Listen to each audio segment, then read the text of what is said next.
రాజన్న సిరిసిల్ల జిల్లా రుద్రంగి మండలంలో గురువారం జరగబోయే సర్పంచ్ వార్డు మెంబర్ల ఎన్నికల సందర్భంగా డిఆర్డీఓ శేషాద్రి, మండల ఎన్నికల అధికారి నటరాజ్ ఎన్నికల సిబ్బందికి ఎన్నికల సామగ్రిని పంపిణీ చేశారు.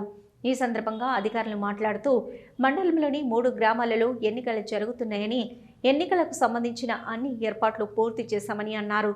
పోలింగ్ సెంటర్లలో ఓటర్ల కోసం త్రాగునీరు, విద్యుత్ ఏర్పాటు చేశామని, అలాగే వికలాంగుల కోసం, వృద్ధుల కోసం వీల్ చైర్లు అందుబాటులో ఉన్నాయని అన్నారు. కౌంటింగ్ హాల్లో సీసీ కెమెరాలు ఏర్పాటు చేశామని అన్నారు.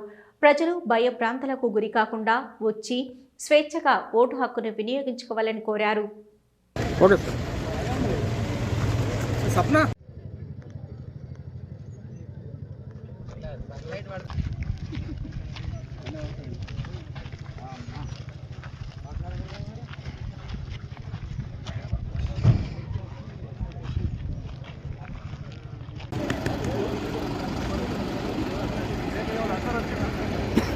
మండలంలో 3 గ్రామ పంచాయతీలకు సర్పంచులు మరియు 86 వార్డులకు ఎన్నికలు నిర్వహించుటకు ప్రభుత్వం ఇచ్చేసింది. దానిలో భాగంగా ఎన్నికల సిబ్బంది ఏర్పాట్లన్నీ పూర్తి అయినవి.